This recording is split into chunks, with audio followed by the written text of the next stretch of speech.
Today we're going to be finishing up the Gwent tier list series with the gold neutral cards, all 171 of them, I believe, something like that. It's a lot. So, quickly review the tiers. We have the excellent tier. These are cards that are played often or deck defining. Considering these are neutral cards, the deck defining, you might not see them as often as you might say like a deck defining card within Skellige because they're spread across the entire game, but they still define decks they're in. And excellent are just like they're really strong, and you can see them pretty frequently. Good cards are played, you see them a decent amount, you see them in certain decks, sometimes they're good. Remember, we're ranking all these cards as they're played in the decks they go in, unless they're widely played, in which case they get a rating based on how they are as like a generally used card. We're rating them how they're used in the game, not in a vacuum. Okay cards are playable, there's usually better choices. For golds, this really hurts because there's a lot of gold choices, so a lot of cards are not quite as good as other ones. Niche cards are rarely seen to have their moments. These are cards that have very specific uses that are really good, or like they're the key card in a not very good deck, something like that. Or they're really good, but their use case is too specific that you can't really use them in like a ladder situation. But if you hypothetically knew what your opponent was going to use, they'd be really good. Weak cards are not played, but they could be potentially with a buff. So, cards that are, you wouldn't really consider them. They're not as good as the okay cards. The okay cards are like, usually they're maybe like a little bit less good than the cards that you'd play in a deck. Maybe you'd consider them, maybe if the meta is a certain way. But weak cards, you probably wouldn't. Bad cards are cards that are just bad. They need multiple buffs to be playable. These are cards you don't really want to play. And then the meme cards, of course, are the cards that, well, I mean, you're not going to play them other than for fun, but sometimes that is what the game's about, right? It's about having fun, and the meme cards have their place for that. So, overall, we're going to start off here. We have Aerondight. Everyone knows Aerondight. Everyone knows where Aerondight is going.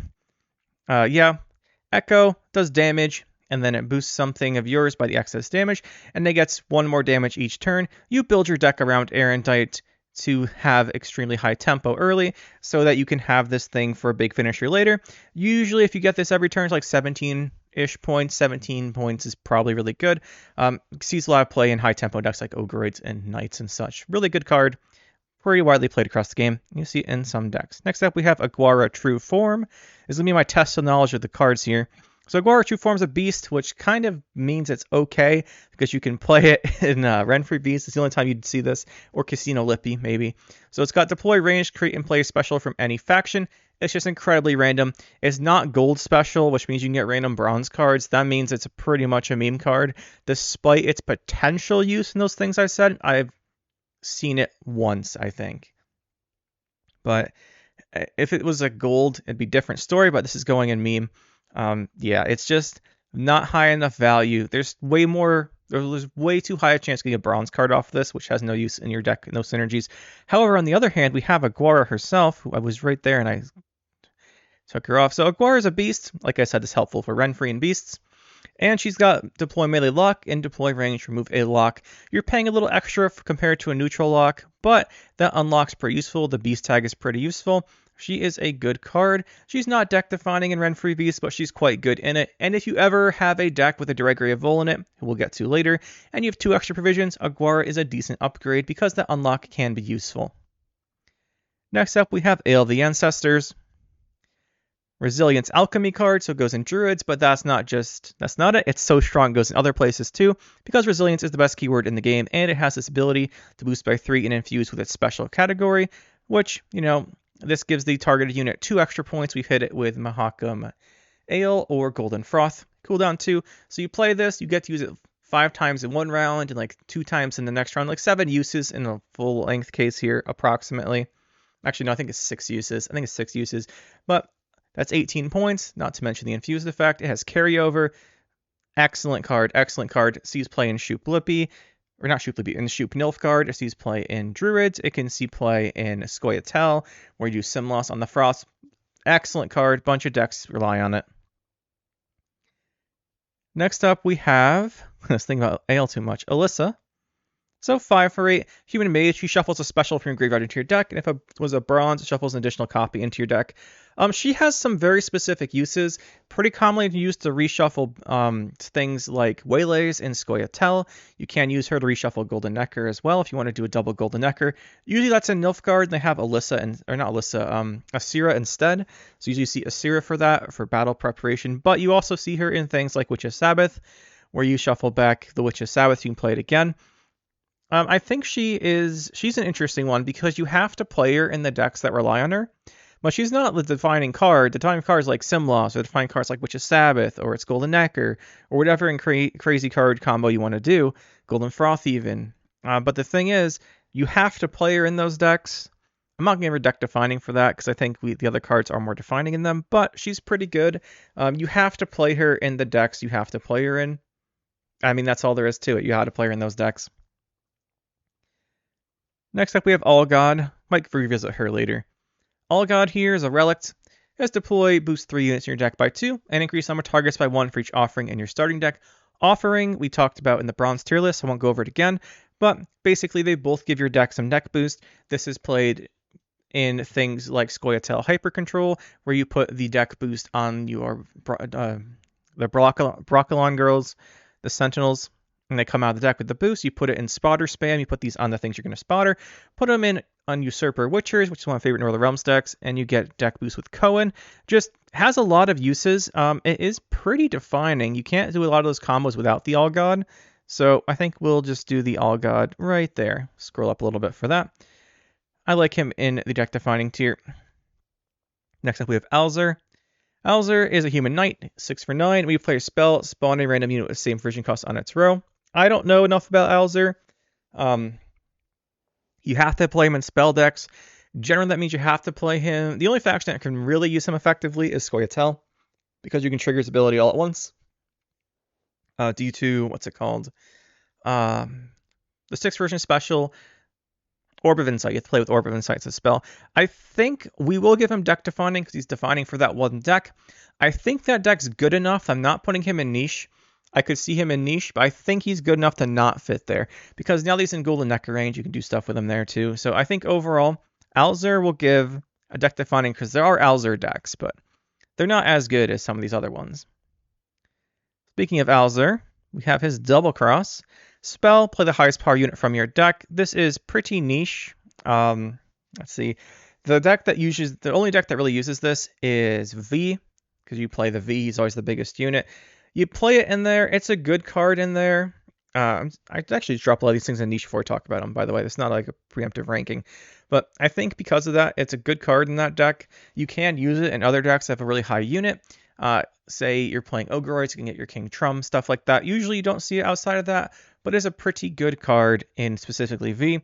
That deck's decent enough. It's a meta-dependent deck, really. So I think we'll leave it here. Here we go. Speaking of cards, we have Angouleme, something like that. Where's Angouleme? Anyway, she's a human bandit, 3 for 11. She's a fun character in the books. Deploy, create an artifact for your opponent's starting deck. If they have an artifact, boost by 6 instead. In mirror matches, this thing is absolutely insane. Imagine you're playing Aristocrats and you get another Masquerade Ball. The problem with Angouleme is that the point slam option for missing an artifact is a little bit low. Like if you don't hit an artifact, 9 for 11 is bad. In very heavy artifact metas, she's okay. The problem with her is you can generally just play cards synergized with your deck better. The best option for this is if everyone's playing Mushy Truffle, you get a Mushy Truffle. It's pretty good. Usually assimilate Nilfgaard's the deck that plays this, and I think there's generally better choices than her, but she's not too bad. Sometimes she's alright. Next up, we have Arcane Tome. 6 for Vision artifact. It plays a special from your deck and gives it to the opponent. So each time you play it, you thin your deck by 1 and play a special. Then the opponent can use it, and then it comes back to you. You all know how this card works. And if no one uses it, it destroys itself. Really good against run-free decks because they can't use it, which is pretty funny. But overall, it's a good tutor, generally only used for Golden Necker, or decks that have really specific specials they want to play, like Witch's Sabbath. For that reason, I think we'll give it a good... It's not niche. Golden Necker is incredibly strong, and a lot of Golden Necker decks will play this. Not all of them, though. There's a lot of thinning and enough options that you don't have to play this in them, so it's not always played, but it's pretty good because some decks do rely on specific special cards. And it is generally quite useful in decks with a lot of specials as well. Think of like Arrakis Storm, where they have like a ton of specials that trigger. They can play this. If you have more specials than your opponent, you're just getting more value. Next up, we have Armory. This might surprise some of you. Armory. So resilience, location. It's got resilience, best keyword. Deploy, boost you -6, 6 for 6, 6 for 6, not good. Give a unit 3 armor on the order. Generally only good in dwarves, where you can guarantee the armor gets value. However, you can use this as an artifact for Golden Necker. Mainly, you use this in Golden Necker dwarves, where it's a pretty decent card. It's actually pretty good in that deck. We're going to think about where we want to put it. The thing with Golden Necker dwarves is it's a good deck. I like it. There are other dwarf decks. That is a pretty specific deck. It's really specific, actually. So I think this one is specific enough, and you don't have to play it. There are other artifacts that work pretty well, too. You don't have to play this one. So I think we'll give this one a niche. It has its uses, but really, there are other choices. This isn't like the best choice. You can play other artifacts in your Golden Necker dwarf deck. This one just has resilience because it kind of goes along with it. So we'll give this one a niche. It's not too bad, though, in that specific deck. But I think it's specific enough and not key enough in that deck that we'll give it this. Gotta speed this up. Artifact Compression. It's a reset and a lock on a spell. 5 provisions. This just gives you the lock over the spores. If you have a spare provision, you play it. I think for that reason, it's a good card. It does what it does, and it does it pretty well. Generally, you can save a provision by playing the spores, but the lock can be pretty useful on cards with abilities. Next, we have Avallac'h Sage. Deploy range, play an artifact from your deck. It's a tutor, 2 for 9, elf mage. Any deck with a lot of artifacts likes this card. I think it is widely used enough. We'll give it the top tier here. Look at this thing, the top tier. It's an excellent card. You can play it in many different decks. Anything that wants a specific artifact, throw this guy in, and you'll be pretty happy. Next up, we have Avallac'h himself. Elf Mage spawns one of the weather effects. We made a fog-based deck with this guy at some point. He's just not good. The value's just not there. I honestly think, here's the thing. Anything that gets buffed to 9 provisions becomes an option, but I don't think he does still. I think we're going to put him in bad. No, we'll put him in weak. I think he's a 9 provision card. He'd be fine. Next up, we have Bekker's. This Dark Mirror's next. We got to spell Bekker right first. All right, Bekker's Dark Mirror. Choose a unit. If it's boosted, damage it by double the amount. If it's damaged, boost by double the amount. Super niche card. This card is only ever really played in, what's his name? Sigvald decks. You can boost up Sigvald, then hit it with this, and do like 100 damage. Say you're Sigvald, you boost up like 50 points with Mardrums and stuff. Then you hit it with this. It tries to damage it by 50 points times 2, and then you get like 150 point Sigvald or something. It's only used in Sigvald decks. It's not the best option for those decks, but it's pretty funny to do. You can make decks based around it like that, but usually there's better options. As a general control card, it's not great. So I think it's a little expensive as a general card. And it's only used in that one specific case, but we'll give it niche because that specific case, it is pretty good. Next up, we have Bekker's Rockslide, a spell. 8 damage for 8 provisions. This thing's just weak. The damage has gotten more efficient. Cards have gotten more efficient over time. And 8 for 8 damage. Just pay the 2 provisions to use your Heat Wave. Pay the 2 provisions for Vigo's Muzzle. At 6 for 6, like 6 is a pretty big threshold to get Mastercrafted Spear. The 8 threshold isn't really useful most of the time, so this card just isn't good enough. It's too expensive. Next up, we have Berenger. Berenger is a Witcher, 12 for 6, great stat line, but at the start of your turn, if you have no ally Witchers on his row, destroy himself. Gotta be careful with him. Usually this guy is played in a Witcher deck because you have a bunch of Witchers, and then you can know there's going to be some survivors on his row so he won't die. You can also play it with Drakenborg because it pulls it out locked, which is kind of a funny one. I'm going to give this card pretty good. It's good in Witcher decks as just a tempo card. 12 or 6 is a good stat line. Next up, we have Black Blood. I love talking about these cards longer, but we got to speed through these because there's so many of them. I can't record that long. So Black Blood Alchemy, 7 provisions. Next time an enemy receives a boost, destroy it, and this card. Problem with this is it doesn't have alchemy synergies. Sure, you can Mardrum the opponent. That's really funny. Maybe we'll do that at some point. Really, this card's not only use. This card, that is one use, is you can Mardrum the opponent. The other use that is much better is you use Boohurt on the opponent. You play this, Boohurt with the Toussaint leader. It boosts the opponent, destroys this, and you get +9. So you get 9 points to destroy an enemy. It's really good tempo swing. But there's generally a lot of other things you can do in those decks, in those Toussaint decks. So I'm going to give it really niche. It has that specific case, but that's about it. Next up, we have Blizzard. Blizzard destroys the lowest power unit with initiative. Destroy all the lowest power units again. Great against token decks. You don't know if you're going to play against a token deck, though. And Scorch has a much higher ceiling because it's hitting all the highest things. Blizzard, I think, is just kind of a meme card. Token-based decks, a lot of low-power tokens aren't common enough. Even in a meta where there are common, like, they're not all going to be the same power. A lot of them get boosted, especially things like Arrakis Swarm, they boost up Rose. I think Blizzard, I think it's too specific. There's not token decks. If there ever is a token meta where the meta is just to slam a bunch of tokens, or if it's all Blue Stripes Commandos and everything's the same power, it can be a niche card. But I think we're going to leave it a meme for now. Next up, we have Caretaker. Yeah, Caretaker. 7 for 9 Relic. Seal Order, Purify unit, cooldown 2. 7 for 9 is a pretty strong unit on the base of it. Problem with it is you usually don't need more than one Purify. And if you do need more than one Purify, well, he's taken the lock or the poison or whatever it is you want to remove. So I think he's just a little expensive at the moment. No one plays Caretaker. Actually, I think he's pretty bad.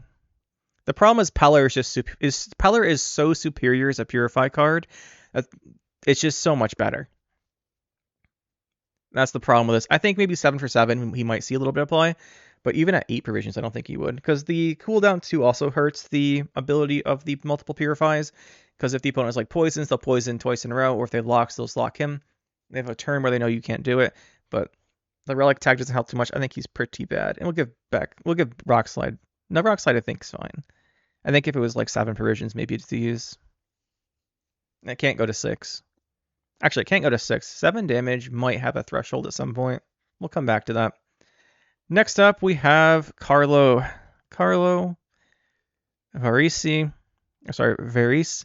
Deploy melee damage enemy unit by 1 for each card in your hand, 3 for 10. If it's the first turn, you play him and he does 9 damage, and that's good. Outside of that, it's not like you're playing a different card game like what else a card game? I would say Yu-Gi-Oh, but you don't card draw a lot in Yu-Gi-Oh, like Pokemon, TCG, or some other card where you can draw a bunch of cards. I know they draw a bunch of cards. You can't draw a bunch of cards, do a bunch of damage. Your hand count always goes down, except at the start of a round. So it's just too specific to the opener. People don't do opener cards. Like there's some, like Griffin Witcher plus Crystal Skull opener you'd want to hit with this. It's too specific, though. If you draw out of your opening hand, it's pretty bad. Next up, we're going to see Unicorn and Kyrenax have 3 rank together. So Unicorn is 4 for 9, Kyrenax is 4 for 9. Unicorn is a boost by 3, and if you Kyrenax double by 6, Kyrenax is the opposite, it does damage. You can see them right here. Overall, Unicorn Kyrenax being at 9 provisions makes them very key for Golden Necker. They're pretty widely played for that. They're pretty widely played in Renfree decks as to give you access to damage and control outside of specials. There's pretty good, especially the Kyrenax 6 damage ability. These are really great cards. You see them in a lot of decks that don't play that many high provision cards like Gold Necker, or if they don't play units like Renfree. See them a lot. You also can see them in the Quirixis Harmony decks because they're relics to trigger that. Next up, we have Ciri Dash. Timer 4, draw a card, 5 for 10. Drawing a card is insanely good. Problem is, it has to wait 4 turns. That is a long time. She's just going to go in niche. The only deck that plays her really is Keltilis because nothing else cares that much about protecting its units. They run like you have to basically defend her Ciri and you have to like protect her with boosts and things. So I think really Keltilis is the only deck that can afford it because in Keltilis you can't kill Ciri. You have to kill the Keltilis. You have to kill the defender or else you're in trouble. So I think that's the only deck she's in, and she's pretty niche to that one deck. She's not a key card in the deck. You just play it as a payoff card. And even some of the Keltilis decks I've seen lately don't play Ciri. Speaking of Ciri, though, we've got Ciri Nova. Witcher, 8 for 9. Gains Resilience, Shield, and Veil if you have no cards of 10 or more provisions other than Golden Necker. Ciri Nova, great card, deck-defining card, sticker at the top. She's not the reason you play Golden Necker decks anymore because it used to be there's no Golden Necker and you play Ciri Nova decks. No, not anymore. Now you play Golden Necker decks. She's an afterthought to Golden Necker, but she's still good in those decks. Effectively, resilience cards, you can say they're worth double because they carry over. She's basically 16 points, and the shield's pretty handy. The only downside to Ciri Nova is she can get purified, but that's all. She's still really strong. Still great in her decks. Next up, we have regular Ciri. Witcher, 4 for 9, damage 3 units by 1, so 7 value. When you lose a round, moves back to your hand. Obviously, you don't want to lose a round, but sometimes you have to. She's good at getting card advantage. Say you won on even round 1 and you play Ciri round 2. The opponent doesn't kill her. That's the big downside, right? If they kill her, you don't get the effect. She goes back to your hand, you go up a card over whatever happened. She is. I don't think she's bad. Card advantage is so strong. I'll put her in weak. I'll put her in weak. I think the four power on her is just too easy to remove at the moment. But if she's a decent card, if you get her ability off, the +1 card's amazing. But she has 9 provisions, and she does have only 4 power. She's pretty easy to get rid of. Next up, we have Colossal Ifrit. My boy Colossal Ifrit here is a construct. He does damage to 3 adjacent units by the number of constructs you've played this game. Cooldown 3. He always gets killed. He's a 5 power. People always kill him because his ability is insane. But if you're playing construct deck, especially if you're playing like a Lippy construct where you can replay him, this thing can do like 3x9 damage and do like 30 points. This is the big payoff to the construct decks. This is why you play the construct decks. We're throwing him up here as well. It's pretty deck defining to the constructs. Next up, we have Commander's Horn. Commander's Horn's quite good. It's 7 provisions. It usually plays, well, you can get it to play for, I think the max is you get golds on the end, then 3 bronzes, 2 golds. So what it does is it boosts 5 units. You boost those 5 by 2 and get an extra one for each gold next to them. So you can get 3 bronzes, each boosted by 1 extra, so you can get to 16 on this. I believe is the cap. Usually it's worth about 14 to 15 points, 14 to 16, somewhere in there. Warfare doesn't matter too much, although technically it has some synergies. Usually this is played in Skellige because it's pretty easy to spawn a bunch of tokens in there. You can use it in any deck that plays a bunch of tokens. Overall, it's pretty good. It's not that widely used because there are other payoffs, like in-faction payoffs. Think of in the other Swarmy decks like Elves, they have things like Isengrim, and things like Arrakis Swarm. They have Bone Talismans, other payoffs. But specifically in Skellige, this could see some use, and it's quite good there, but it isn't deck defining to it or anything. Next up, we have Cosimo. Cosimo. I really like Cosimo. Cosimo is unplayed for the longest time because he's pretty random. It's 5 for 7. Human Mage transform adjacent units into ones that cost 1 more. However, there are 2 uses for Cosimo that are quite good. The main one being Highwayman. Take a look at Highwayman. We talked about this guy in the bronze video. You don't want its armor getting pinged off, but you can just transform him with Cosimo. You pull 2 out in 1 turn, then just transform her into random 6 version units. Pretty good. Usually get good value off of that. That's one use. The other use is you just have some random tutor units. Say your Avallac'h Sage, your Roach, or whatever came out, and then you just transform them. That's the options. Overall, he's pretty niche, I would say. He's seen in the Renfrey decks that run the Caravan Vanguard and the Highwayman thinning, but not in all of them. I think he's pretty... That's what he's specific to. I don't think he's specific enough to go niche. I think he's pretty good. He's good at what he does, but outside of that, specifically the Highwayman thing, he's not that great. I wouldn't say he's okay. I think he's better than okay. I think he's good. Keep in mind we're rating these cards across the entire game. And neutral cards, you might not see these as often as you would a specific faction card, but they do see play. Speaking of seeing play, and the opposite of that, we have Count Caldwell.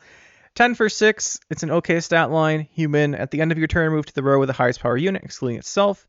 If it changes size, gains spying. Basically, it's on your side, it has no spying. If the opponent, it does. 10 for 6 is, like, it's a good point slam amount. The problem is if the opponent has a taller unit, they take it. And generally, the only decks really can play this are things like Ogroids that got really tall, in which case they have better point slam cards than this. He's kind of weak. He just needs more power. Like, he needs more power, or it'd be 5. I think he just needs more power to really pay off his ability better. Because it used to be his stat line was really good. Now it's just good. Like, 10 for 6, you've got Nautical Sergeant. It used to be 10 for 6 was unheard of. So I think we'll give him... Let's look him down here by... I think I like bad for that. Next up, we have Curse of Corruption. Really interesting card here. Destroy the highest power unit. Excellent in decks that don't go tall. Excellent in Golden Necker because, well, you know it's less than 10 and it can destroy stuff. It's one of the best destroy options in those decks. And just if your deck doesn't go tall, it's a really good answer. I'm going to say this card is good, but not deck defining. Stick it up here. I like it up here. Why am I reorganizing things? I don't know. Now I'm going to stick Cosimo niche. I like that. It's really good as one use. I think it's mostly just Renfrey monsters, actually. Outside of monsters, I don't think people do that either. But yeah, anyway, back to the card we're actually talking about. Curse Corruption, really good removal in those decks that we mentioned, and it's just pretty strong. Not every deck wants to play it because you do have to not be going tall yourself, but you can control when you play it, obviously. So the only time you use a little RNG if you play off the Golden Neck, it can be a bit scary. Next up, we're going to be taking a look at Cyprian Wily. Pretty sure those of you guys who know the lore know the other name for this guy, but we won't mention it here. Although I'm sure the flavor text gives it away. 5 for 8 human bandit, deploy banishing with 4 power or less. Actually surprisingly useful, but I think I'm going to put him in okay. Generally, the only time you want him for removal is in Renfree decks. We don't have other permanent removal, but he does give you access to a banish, which is pretty good. 4 power and lower is a decent threshold. It's not quite as good as other faction-specific stuff like Toad Prince, where you get more tempo off of it, but the banish can be quite good. I think I'll put him in okay. Next up, we have Dandelion, relegated mainly just to cultists, tragic as it is for our friend the poet. 4 for 11, human, draw a card, play a card. You're drawing a card from your deck to play a card from your deck. Generally, you'd want more specific tutors, and he's not good enough value-wise. You just play him in, in cultist, because, you can cycle your cultist tags, but that's way too niche for me to say he's a good card overall. But we'll give him that niche because he is in that deck. Outside of that, though, not very good. Next up, we're going to be taking, oh boy, Dandelion Vainglory. 5 for 10, deploy, destroy an enemy beast. There are a surprising amount of beasts, but you never want to play this guy to try and take advantage of it. The ultimate meme card right here. By the way, if you ever want to see the ultimate meme with this guy is you play Melusine, you boost up the Melusine's base power super high, you give the Melusine to the opponent by putting it back in your deck and giving it to them with Sove, and then you hit it with Vainglory. That's the ultimate dream. Never managed to pull that one off myself, but yeah, he's our headliner for meme. Next up, we have Decoy. This card is surprisingly versatile.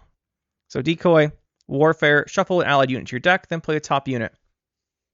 If you have no units in your deck, it will play the cards you put back. So you can do Golden Neck or Salamander with this.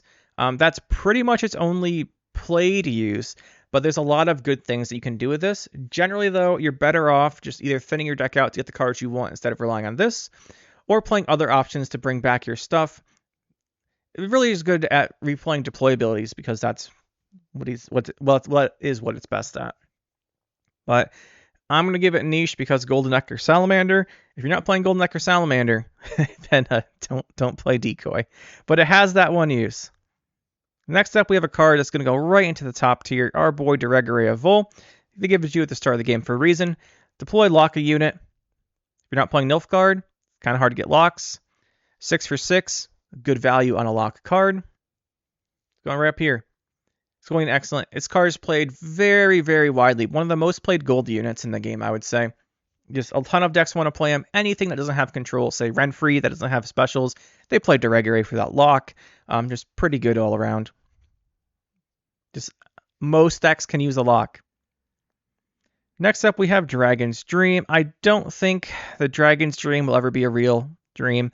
So it's a bomb. This is the most expensive bomb. I think it's the only gold bomb, too. Spawn Dragon's Dream in the opponent's row. After it expires, it does 3 damage to everything on its row. So you can either play the Dragon's Dream and push a bunch of units that your opponent plays into it, so it does a bunch of damage, or you can play it on an opponent's row and then just reduce the timer because you can just reduce the effect duration. Actually, I don't think Vader Maker can reduce this one, but I might be wrong about that. I think it might have used to be able to, then they changed it just to weather effects. So we'll take a look at that. But overall, Dragon's Dream, it's way too specific. The 3 damage payoff isn't good anymore. This is a pretty meme card. Like, even if it did 3 damage to everything in the row, say this cost 8 provisions, it still wouldn't be good. Like, this is too specific, takes too long to go off, not enough damage. Next up, we have Dudu. Deploy, transform into a base copy of an enemy unit. It's a relic. It's 1 for 8. Base copy of an enemy unit. Problem with this is you don't get deploy effects. A lot of units have powerful deploy effects, and if they have a powerful order effect, it's going to transform into a pretty low tempo thing. And yeah, it's just sometimes there's big targets. It's just way too expensive to take the risk on putting this in your deck, though. Way, way too expensive. I think if this was like 6 provisions, maybe it'd actually be usable, because then you could, if they kill the thing that you don't get the order off, it's fine. But I think this is way too expensive. Next up, okay, we have Runewright. I forgot the other guy's name, though. What is the other one's name? Oh, no. Which one are we on? This one's Runewright, I think. Okay, I lied. This is Dulla. So Dulla here, 6 for 7. If you control Runewright, spawn Desert Treasure. And Desert Treasure is the order spawn a random legendary unit to spawn and play. Now, I used to actually put these two in a lot of decks because they were fun, but they've just fallen off. I think they both, they're pretty meme. The random legendary unit is actually not too bad. Well, where's the other one? I want to grab Unicorn World down here too, actually. Oh, there's a lot of cards. Oh, there's so many cards. Where's Runewright? There he is. Grab him there and grab Unicorn. Okay, grab Unicorn. All right, we'll do that. Yeah, the random legendary unit's not good. Actually, if these were like, the problem is you have to have both of them too. I put them in bad for there. We're gonna put these guys in meme. They don't really have much synergy. The only thing you can really do with them is play like a Lippy deck and recycle the legendary unit, or you play like a Simulate value, but these are just more of a meme fun pairing than anything else. Not like Elf and Onion Soup, though. That card's not too bad. Elf and Onion Soup. Short 2 allied units the same border color and create and play a unit the same color for your faction or neutrals. Usually what you do with this is you destroy, what's it called? Things like, because this is an alchemy. You destroy things like Crow Mother and Skellige, and you make things like that, like in Casino Lippy decks. And then you make a random card, you can recycle it. I think this card's okay. You can do that. You can destroy things, but generally there's better options for you to do. But you can't play outside of that. If you're playing like tokens, you can get value from it, I guess. And if you have a bunch of low power units that come back, like Flying Redanian or whatever, you can do it too. But I think we'll give this an okay. Next up, we have Eltibald. Eltibald has one use. Really only one use, and we'll show you why in a second. Gotta pull him up here. So he gives an infused effect when your opponent plays a card, damage self by 1. Cooldown 3 is the big problem with him, but when you play a cursed card, reduce the cooldown by 1, in particular the cursed cards. Oops, gotta do cursed tag over here. Cursed. Like, there's a decent number, but a lot of them are expensive and across different factions.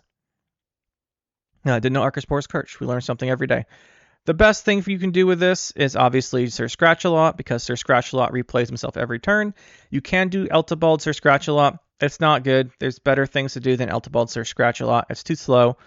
He's pretty bad, actually, unfortunately.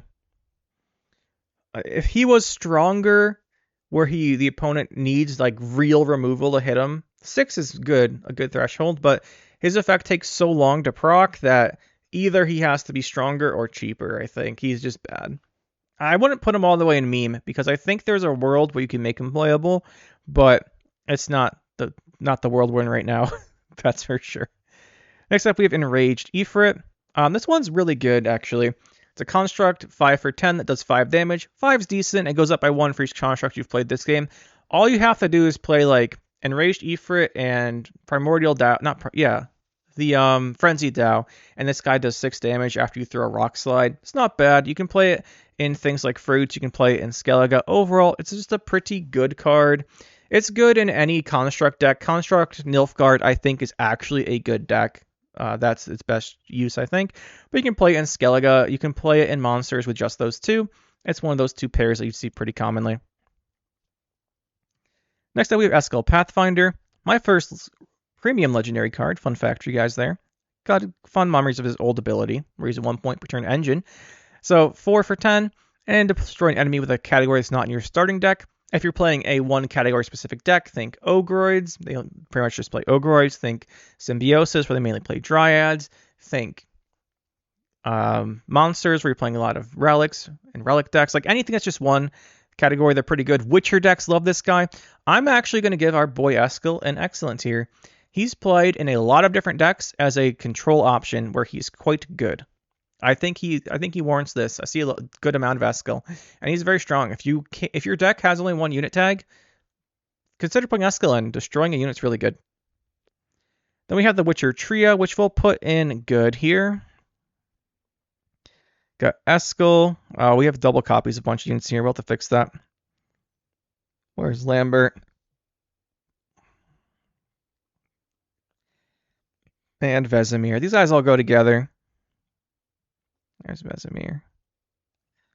All right, put them together in the right order as they come out of the deck, which is like the opposite of what we did. Wait, no, you go here. How do we have the order wrong, guys? Anyway, if I just put them wrong, people will complain. I think it's this way. There we go. No, it's not it. This is the content you guys want to see. Anyway, get over here. Okay, there we go. Now, Eskel, Vesemir, and Lambert, the trio here. The thing with them is Adrenaline 4 summons the other two out of your deck. So if you have 4 or less cards in your hand when you play them, I guess 5 or less because when you play it, then you have 4 and it checks. You get these 3 out, thins your deck by 2, 12 points of tempo. It is deck defining for Uprising Witchers. You got to play them in Uprising Witchers. And a lot of Witcher decks like these guys because it gives you a bunch of units out there. It does some thinning. I think Uprising Witchers, we will give them... You can play Uprising Witchers, or can't play it really without them. That's a good deck, I think. I think we'll give our guys up here... We'll give them a deck defining. They really enable the Witcher stuff because the Witcher's like having a bunch of these guys out. And right up next, we have Ethereal. Ethereal here is incredibly strong. Demon, 5 for 8, doomed, deploy gain zeal. So you play it, transform the unit to the right copy base into a base copy of self, which will also have the order. So you play this, transform your Fruits of the Ysgith token, 10 for 8 on deploy, assuming you transform the token, and then it's a 4 point a turn engine because otherwise you'd have the fruit token. But overall, this is a very, very strong card in Fruits and other monsters decks that play Fruits of Ysgith, but it doesn't define the faction, doesn't define the deck. There are other options people don't always want the engine option. Sometimes you want more control. So we'll give him a good for that because he's good in those decks, very good in those decks, but you can play without him and he doesn't define them that much. But next up we have, I was about to compare these two a little bit, but we have, what is your name? How do you spell it though? Ike. How do you spell Ike? Is that right? It is right. Ike of Denzel. So 3 for 8. Deploy if you have a dragon in your hand, gain zeal. Order, short something with 9 or power. Basically cheaper. It's cheaper Geralt if you're playing a dragon deck. You don't have to play it. Dragon decks don't need him. We'll give him a niche. I don't see all that many dragon decks playing him because most dragon decks are either have enough control because they're like Renfrey and use the dragons for control. They got leaders. I think most of the dragon decks don't play him. So you can play him in dragon decks. Actually, we'll give him a little... he might be weak. I can't remember the last time I've seen him. We've seen a lot of dragon. Like there's Renfrey Dragon, Precision Strike. There's also dragons with just Precision Strike. No Renfrey, but they have control and specials. So they don't use... I think he's a little weak at the moment. Next up, we have Fisher King. He's a deploy ranged. Move any card from your deck to the top. He's all right, actually. We'll give him an okay.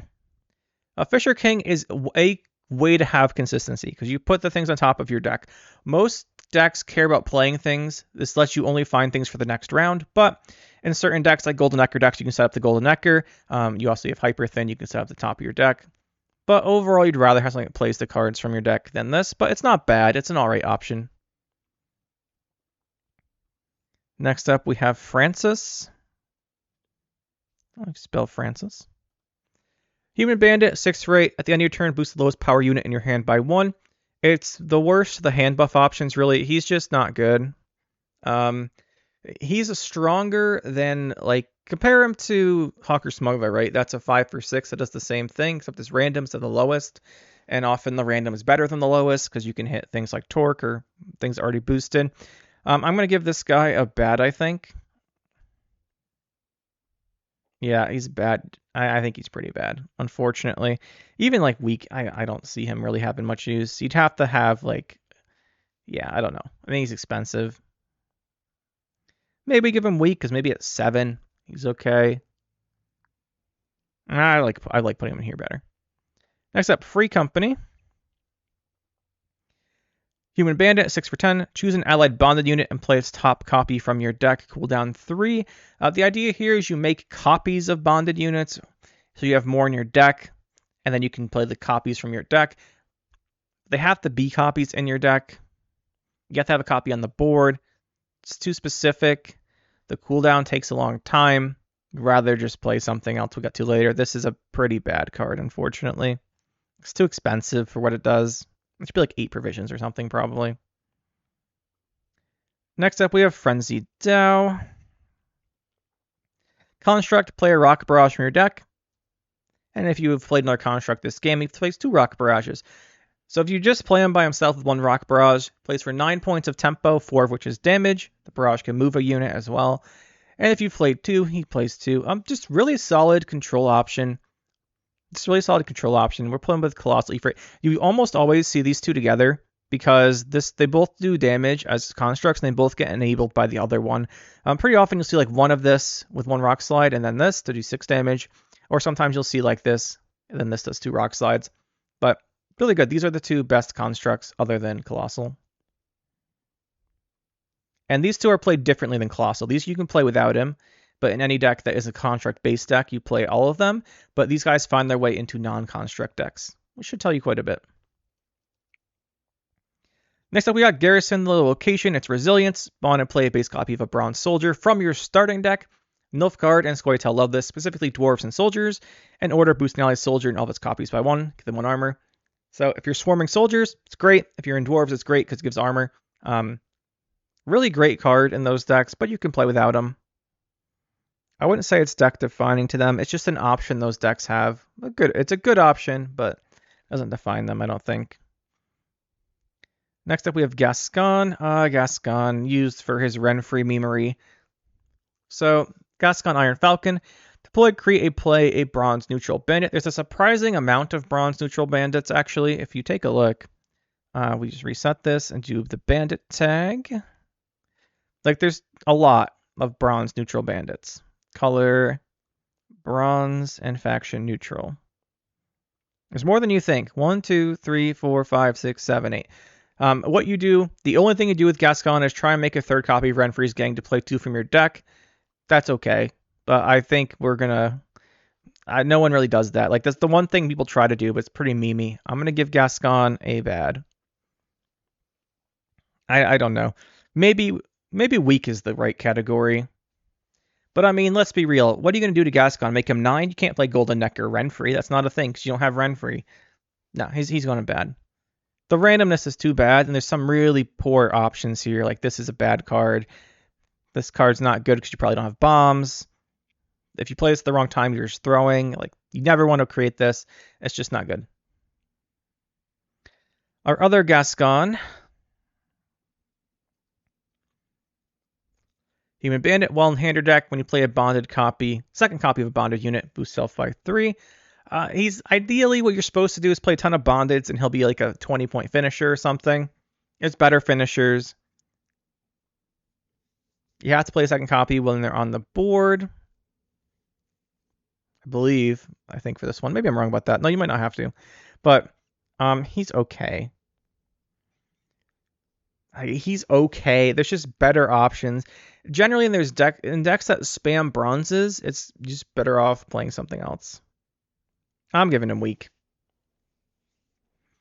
Like, he's not quite an okay. These cards are definitely better than Gascon. But maybe if he was, like, cheaper with higher base power, really just the bonded doesn't enable him effectively.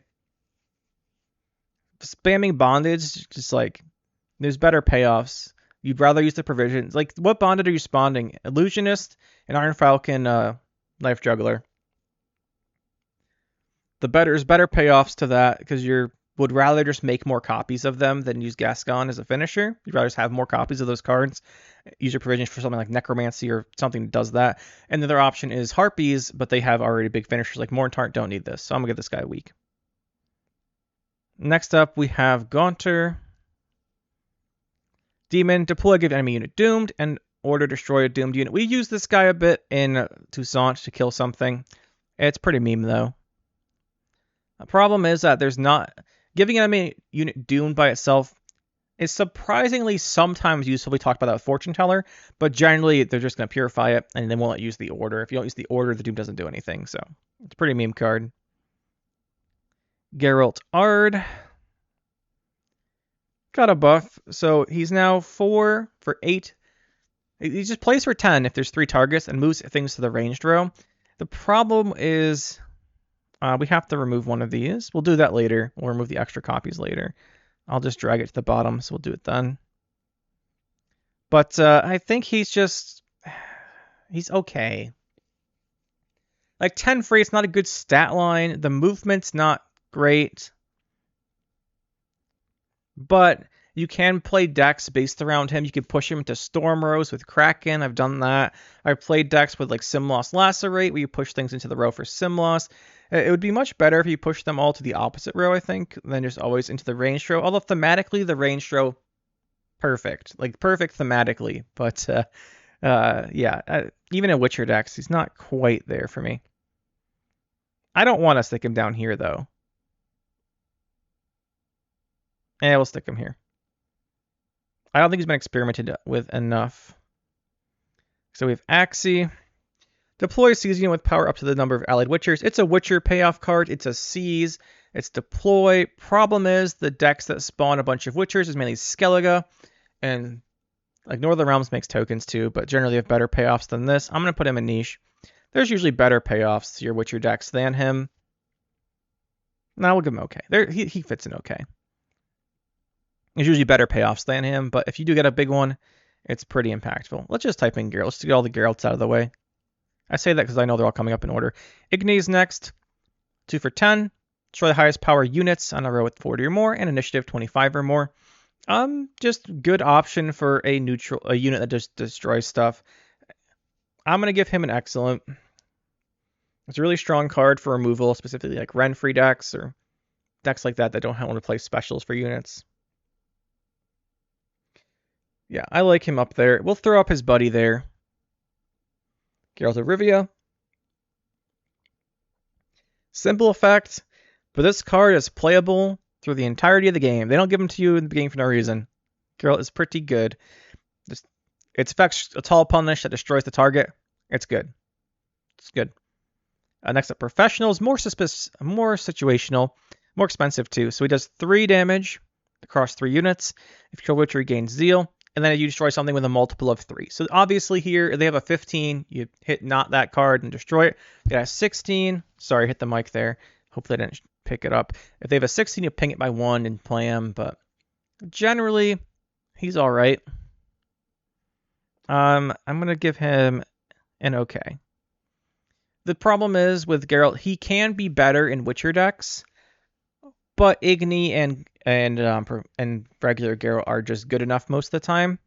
But Professional does have his spots there. I'm giving it okay. Usually, though, I'd prefer one of these two. Now we have Geralt Quen. Pretty unique guy here. Shield, deploy, play Witcher from your deck. Adrenaline 4, give it Shield. 2 for 9. Golden Necker Witchers, love this guy. You don't always play him in Witchers. He's a good card in Witchers. Give him the Berenger treatment. Good card in Witchers.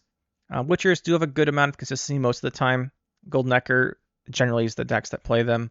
And you can do stuff with him like play Arnagod, give the Arnagod a shield. But usually, he's just a good tutor card. Yeah, we'll give him up here. Tutors are really good. Yrden. This is the definition of how the mighty have fallen. Geralt Yrden. Deploy melee. Reset the power of all units on a row. Absolutely broken. Like, this card was in every deck, which is why I got nerfed. Now it's Adrenaline 2 to reset your row. Yeah, this card, the Adrenaline 2 just completely kills it. Like, you have to play this when you've... Adrenaline 2 means that if you have 3 cards in hand, like this and 2 other cards, it goes off. So to play this, and at least 4 cards in hand still, they don't have their big boosted cards out. You can't hit finishers. Short rounds, you just can't end anything. It's completely meme. Yrden's fallen to meme. It's just a meme card. There's no use for this. Next up, we have Germain Piquant. Again, we'll throw this one down here because got the buffed one. Germain. Oops, where are you? There you are. 5 for 9, and it spawns 5 cows. 4 cows, I mean, 2 on each side. So it's a way to get a bunch of units out, and then you can then buff them with row effects. Usually there are better ways to do this. We're giving him an okay. Usually if you want to make a swarmy deck, there's better ways to do this. So in a Rakka Swarm, you have the spawning the drones, rather do that. This one does see use in Molidly, though. You can use it in Molidly as an option because it spawns the units, then you can put the Molidly back. There's better options than that, usually. So I think overall, give Jermaine an okay. You can play him in these swarmy decks, but usually is a better option. Next up, we have, oh boy. Oh, this guy here. Oh, hold on a second. What's your name? I made decks with him, and they just didn't work. I couldn't get them to work. It's Gimpy Gerwin. That's what it is. Man, old Gimpy Gerwin, though. Comment if you remember old Gimpy Gerwin never got blown out by him. Please do. Let me know how it went. But current Gimpy Gerwin is 5 for 9 with 1 armor. When you play another unit, damage all enemies the same provision cost by 1. 2 options here. I've tried both. Is you play Nilfgaard because you can make copies of what the opponent already has on the board, and then you're guaranteed to hit stuff. The other option is also Nilfgaard because you can really spam 5 Persian units out with things like slave drivers, depending on the balance council. Those slave drivers and Magni divisions just blow things away if they're the same provision cost. But at the end of the day, he's a meme. Next up, we have Glorious Hunt, not Wild Hunt. Yeah, Glorious Hunt tactic. Destroy the unit with the highest base power. Pretty niche. Pretty niche. If your deck doesn't have high base power units, you can consider it. No, I'm giving this a week. The problem with this, it has the same Curse of Corruption thing, right? Like Curse of Corruption, Golden Necker range, you can hit things. Problem with this is its base power. So things that go tall, like Binishers, generally don't have high base power. So it's much more limited. Which I think, yeah, it's a little more limited to put it here. Draw the old Golden Necker to the bottom as well. There we go. Golden Necker. Don't worry, guys. We will talk about Golden Necker here. Golden Necker. 11 provision special. If your deck does not have anything with 10 or more provisions, play the top unit special and artifact from deck. It plays 3 cards in 1 turn. Arguably the most broken effect in the game. This single-handedly enables so many decks. I don't have to explain this, right? This card, if it didn't have this restriction, would be completely broken, and people still complain in my comments all the time that it's broken. And don't worry, guys. We will stick it right up here at the beginning of Excellent. Bam. Got that going on. Next up, Gregoire de Gorgon, the card that Roz hit me with brutally in our keg challenge. But deploy melee, do 1 damage, death blow, gain 8 boost, and shield. So 12 for 9. Actually, he should be... Yeah, there should be a second one here, because he's 8 now. No, he's not. He's 12 for 9. Yeah, never mind. Gregoire, pretty bad. Problem with him is the 1 death blow is a little annoying. Like, the 1 death blow is a little annoying, and 12 for 8 point slam's good, but not good enough to justify trying to get 1 death blow. That's what it comes down to.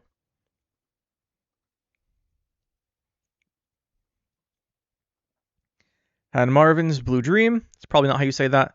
Play unit from the opponent's graveyard with the cost of 9 or less to give it doomed. Opposite of Renew, take the opponent's stuff. Generally means it won't synergize with your stuff. It's a meme card. Like, the opponent's stuff won't synergize with your deck most of the time. Not worth it. Gotta be quick through these guys, sorry.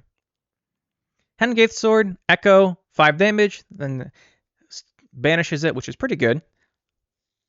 Because it's got Deathblow Banish. And then store this, play this Stored Soul. You can only store one soul at a time. Sorry guys, if you shuffle this back into your deck and play it again to have it go off 3 times in the game. Like say you play this, Alyssa it, play it, and then play it again. It only stores 1 soul. It used to store more than 1, I believe, but not anymore. Overall, just pretty solid control card for Golden Necker decks. Even not just for Golden Necker decks. It's a pretty strong control card. It has really good value if you get the Echo off. If you don't get the Echo off, it's pretty bad because then it's just a 5 damage banish. Next up is Yrden. Human Mage Mutant. First time you play spawn a unit, he spawns 1 power copy and gives it doomed. 5 for 8. This enables some decks. Like, imagine playing Reavers without this. This wouldn't happen. So I'm actually going to give this guy deck defining. I think. Let me think about this. Is it niche or is it deck defining? I guess you could play Reavers without Adarin. I like Adarin as a niche card, I think. Remember, niche cards are not necessarily weaker than okay. I should clarify this every time. Niche doesn't mean weaker than okay. It means that they're more specific and kind of harder to use. But I think I like him in niche because I don't actually think Reavers is a very good deck. So I think this is the best card like in Reavers. Next up we have Aguara. Deploy melee. Each player summons the highest power thing from their deck to the row. And range is lowest. You always do highest. Generally only played in decks that want to pull out a really high precision thing early, like Harmony or Mill. I'm going to have niche. Yeah, niche. Generally, there's better ways to do that in Harmony, and Mill's a not good deck. So that's where it's going. I should also mention you play this in V as well to pull him out of your deck. Wherever we put Double Cross.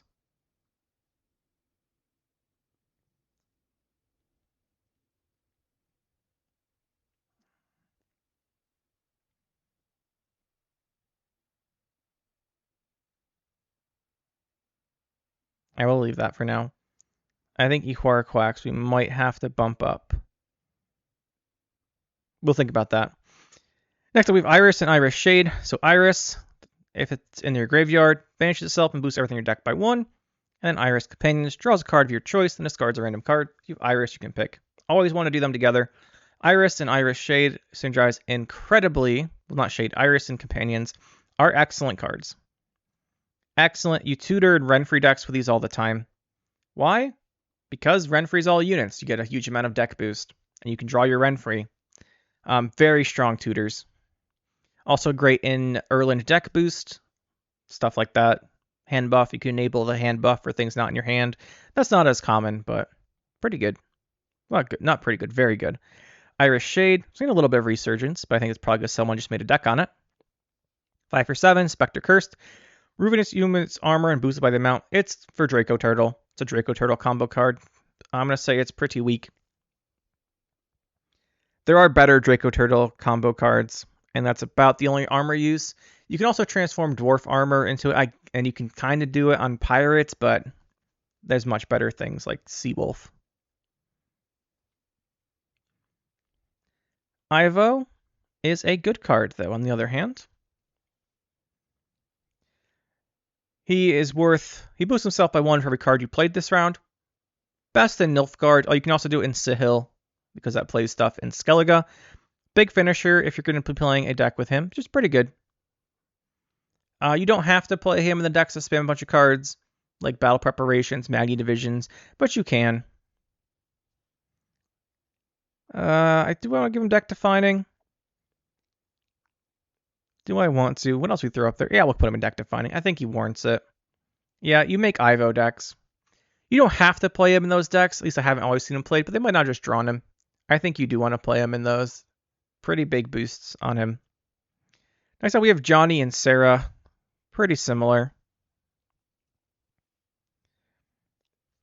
4 for 6, Relict. Whenever you play a special, damage an enemy unit by 2.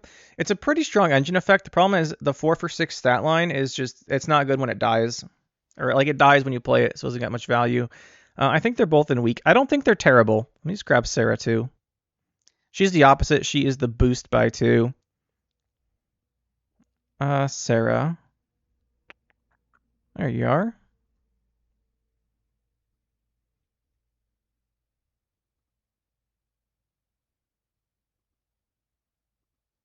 Yeah, so throw those two together. I think they're both a little weak. Yeah, so you can just see when you play special, she does too. You can do combos with them, but it's generally just not worth it. Knickers, my boy. 3 for 8, and it raids the battlefield. I've been told, and I have not verified, I'm just going to go by what you guys tell me in the comments, because I believe you are correct. is it comes out, the chance is 10% per card you don't have in your hand. So if you've like played 5 cards, it's 50% chance it come out. So cumulatively, it should come out round 1 most of the time. And overall, excellent card, excellent thinning card. Let's scroll this back up. Super strong thinner. Has a beast for the beast tag. Very good. And we have Heatwave. You all know Heatwave. You all know where it's going. Is this the most played special card in the game? Probably is. Banish unit artifact. Permanent removal. Can hit artifacts. What more could you ever want? Lady of the Lake. A very good tutor for decks that play multiple Echo cards. So Firesworn, Knights, that kind of thing. Ogroids, like Oneiromancy plus. Any deck that plays Oneiromancy plus Aerondight, this is a good option for. So I think overall, she's going to go in good. You don't see those decks that much, but she is very strong for those tutors. But you don't have to play her. Like, you can get enough tutoring without her. And her tutor is pretty specific. Unless you're getting Oneiromancy, of course. Next up, we have Lambert. I feel bad for Lambert. Damage the enemy unit by 2 and all copies of it as well. So 6 for 10. This has to hit like 4 copies of the same thing to 14 for 10. Probably hit 5 copies, honestly. And that's just not common enough.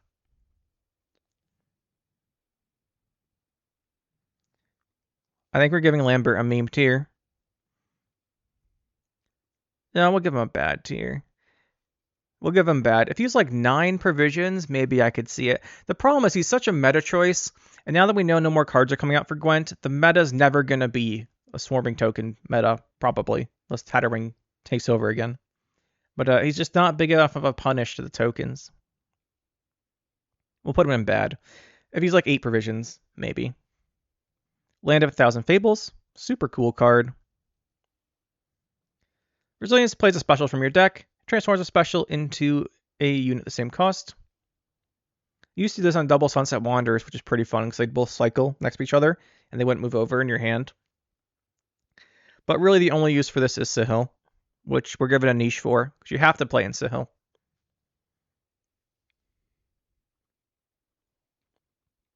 Reason why is it finds the Sahil for you, and it also transforms the Sahil into a unit once you don't have any bronzes left in your hand. Leo boosts himself by 1 for each Witcher you control. He's pretty good. Pretty good in Witcher decks, like Berenger. You don't have to play him, but if you're going wide with the Witchers, mostly Skellige Witchers go pretty wide. Even though the Realms Witchers do, but they don't play him as much. They'd rather do a Cohen finisher, I think. But still pretty good in Witcher decks.